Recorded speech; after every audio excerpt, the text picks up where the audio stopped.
আসসালামু আলাইকুম বিয়াস, ইচ্ছেগুড়ি ইউটিউব মল চ্যানেলে সবাইকে স্বাগতম। আমি আজকে একটি ব্যতিক্রম ভিডিও, যদিও এই ভিডিওটা আগে একটা লাইভের মাধ্যমে দেখাইছি যে অ্যাকুরিয়ামের ভিতর এই পাতাটা কিসে।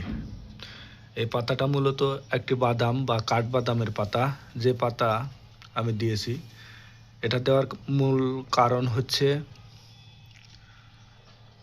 যে কাঠবাদাম মূলত আমরা খেয়ে থাকি, কিন্তু এই গাছের পাতাটা মাছের ওষুধ হিসাবে ব্যবহার হয়ে থাকে। এই কাঠবাদামের পাতা গাছের ওষুধ হিসাবে ব্যবহার হয়ে থাকে, যে জন্য আমি এখানে দিয়েছি। আপনারা ভিডিও দেখে বুঝতে পারছেন যেটা মাছের ওষুধ। আপনারা দেখতেছেন এই মাছ কেন মারা যায়। মূলত অক্সিজেনের অভাব হলে মাছ মারা যায়। মাছ ছোট অ্যাকুরিয়ামে বেশি মাছ রাখলে মাছ মারা যায়।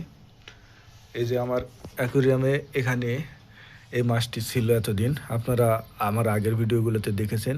এই মাছটি আজ প্রায় মৃত্যু সজ্জায়, যে কারণে আমি ভিডিওটা করলাম। যে অ্যাকুরিয়ামে মাছ মারা যাওয়ার মূল কারণ হচ্ছে বেশি ঘনত্বে মাছ রাখা, ওষুধ প্রয়োগ না করা,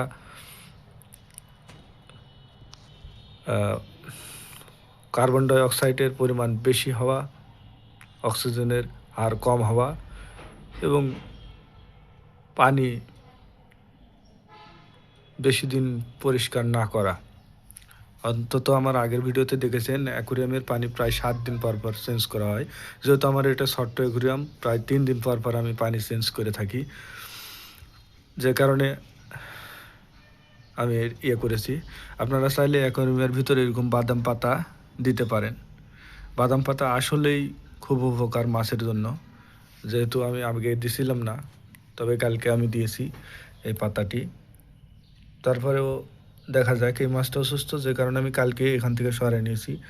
অসুস্থ মাছ না রাখাই ভালো অ্যাকুরিয়ামের ভিতর, যে কারণে আমি এখানে রেখেছি।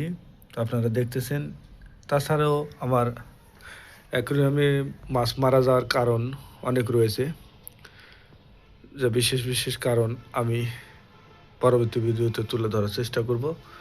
তো এই ভিডিওর মাধ্যমে আমি জানানোর চেষ্টা করলাম যে বাদাম পাতা কেন ব্যবহার করবেন, বাদাম পাতার উপকারিতা।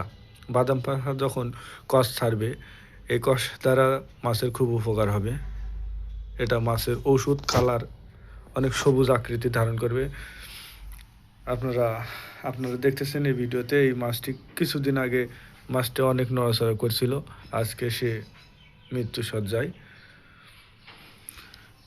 এই যে ভিউয়ার্স, আপনারা দেখতেছেন এই মাছটি প্রায় জানি না কতক্ষণ বাঁচবে সে, তবে আপনারা অন্যান্য ভিডিও দেখেও শিখে নিতে পারেন। এই যে আমি শুরু থেকেই ভাবছিলাম যে এই মাছটি হয়তো আমি টিকাতে পারবো না, মাছটি অনেক বড় ছিল এবং জায়গা কম ছিল। সবাই ভালো থাকবেন, সুস্থ থাকবেন, ইচ্ছেগুড়ি ইউটিউব মল চ্যানেলের সাথে থাকবেন।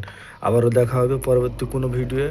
ততক্ষণ পর্যন্ত আপনারা ভালো থাকবেন। মহান আল্লাহ তাআলা যেন আপনাদের সুস্থ রাখে। আল্লাহ হাফেজ।